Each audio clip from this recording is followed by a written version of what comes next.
Hello everyone, this is Air. Welcome to the channel. So in this video, I'm going to talk about how to build and use Rosaria. So before we go into the build, I'm going to review her talents and her constellations.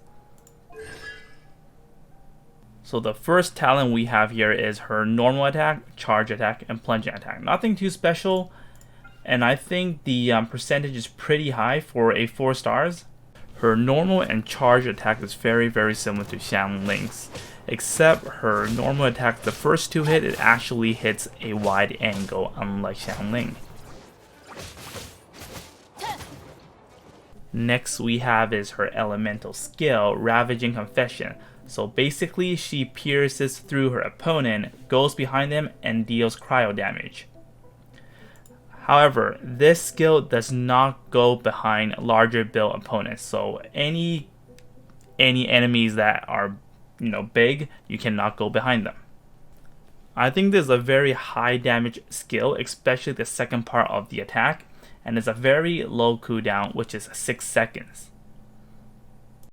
A very fast skill, and the second part of the attack is a very wide attack, which allows you to hit multiple enemies. On top of that, since she goes behind her enemies, which makes them hard to block. Rites of Termination, and this one is her elemental burst. She does a 2-hit attack. First is a horizontal slash, and then next she does a strike, which is an AoE damage. Both deals cryo damage. While active, the ice land periodically releases a blast of cold air, dealing cryo damage to surrounding opponents. So after those 2 attacks, she plants the lance, and then it'll deal damage as well. So the skill damage is very high. And then the ice lance is the when you plant, how much damage is dealing, and then the duration is 8 seconds, which is also very long. Cooldown is 15 seconds, which is not long at all, and the energy cost is very low.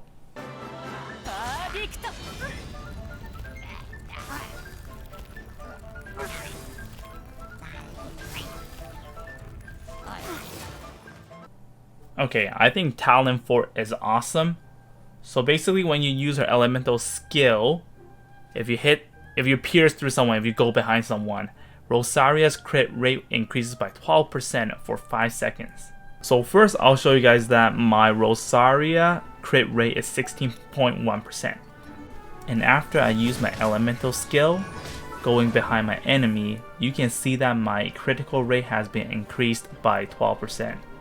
Okay everyone, now let me break down talent 5. So talent 5 right here is when you cast elemental burst, increases crit rate of all nearby party members except Rosaria herself by 15% of her critical rate for 10 seconds. Okay, critical rate bonus gained this way cannot exceed 15%.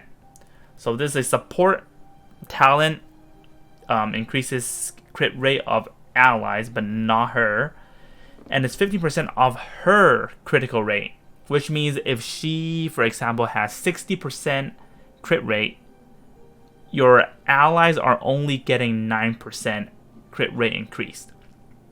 So since you cannot exceed 15% crit rate bonus, so for example, even if she has 120% crit rate, she will only give 15% crit rate bonus to your ally, because 120% crit rate will be 18% crit rate bonus, but doesn't matter. You will only get maximum of 15%. I mean, getting 120% crit rate is like close to impossible. It's really hard. However, you don't need that much, honestly. However, do remember that her Ravaging Confession, if you go behind someone, you get 12%. So which means if you do elemental skill first, and then you do elemental burst here, which means this will stack on top of that. Let's say if you have, okay, let's make this easier, 48% crit rate. That's her crit rate that you have built.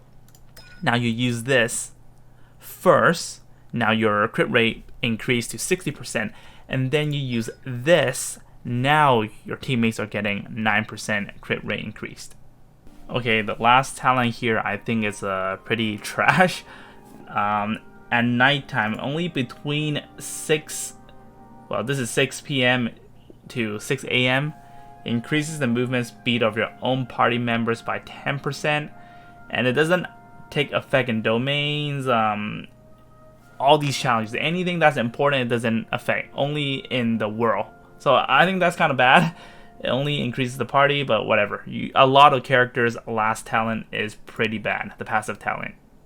Okay, so now let's talk about her Constellation. So Constellation 1 here is when Rosaria deals a critical hit, her attack speed increases by 10% and her normal attack damage increases by 10% for 4 seconds, which means that all you need to do is do 1 crit and then she just becomes stronger.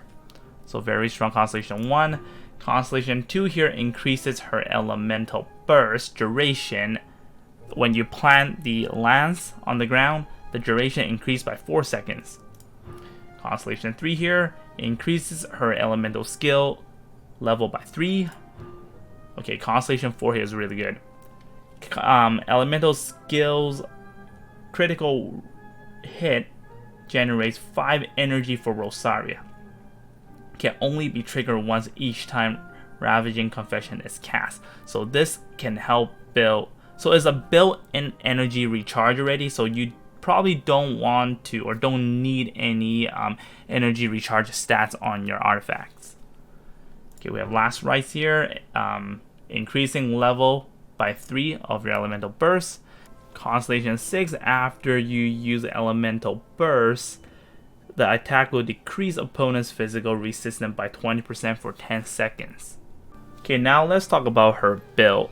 So first, we're going to look at the 5 stars weapon. So Staff of Homa and Primordial Jade, hands down, are the best weapons for her. And it really depends what you need more. For example, if your Rosaria has very high crit rate, then you can use Staff of Homa to boost her crit damage, and then the other staff will be the vice versa. Now, 4 stars weapon, if you want to build her as your main DPS, so Crescent Pike and Dragon Spine Spear, they both can be crafted and they give you good physical damage bonus. But if you have to choose one and you have access to both pole arm, I would recommend Crescent Pike over Dragon Spine Spear because it gives you higher base attack. However, if you are planning to build her as a sub DPS, which means you're only using her to trigger elemental reaction or only using her for her elemental skill and burst, then these 2 4 stars pole arm I do recommend. Bethania's Lance if you do need more, energy recharge and to use more of her elemental burst. Or if you want to use her to trigger melt or vaporize, then Dragon Bane would be the spear to go to. Now look at artifact. If you are planning to build her as a main physical damage DPS, so 4-piece Gladiator would be recommended, or 2 pieces of Gladiator and 2 pieces of Bloodstained. But with Rosaria's kit, I don't really recommend building her as a physical main DPS, but her main DPS build is the following. If you feel that you want more crit rate on Rosaria, 4 pieces of Blizzard Strayer is recommended. However, if you feel that your crit rate is already high enough and you want more damage, 2 pieces of Blizzard Strayer and 2 pieces of Noblesse would be recommended for maximum damage output. Okay, so here are the stats that you should be looking for, doesn't matter which set you're using. So the flower, of course, you have HP, attack, and attack percent for the hourglass. And then next for your goblet, you want cryo bonus damage. And for your headgear, it's either critical damage or critical rate, depends on what you need more. Substats would be critical damage. I would go critical damage over critical rate when it comes to substats, because I think she already has a built-in critical rate passive and talent. So maybe crit damage and then crit rate and then attack percent and then HP percent, defense percent, whatever you need. Alright everyone, that is it for this video. Thank you so much for watching. I hope you guys find this useful. If you like what you're watching, please don't forget to like, share, and subscribe to my channel. I'll see you guys next time. Bye bye.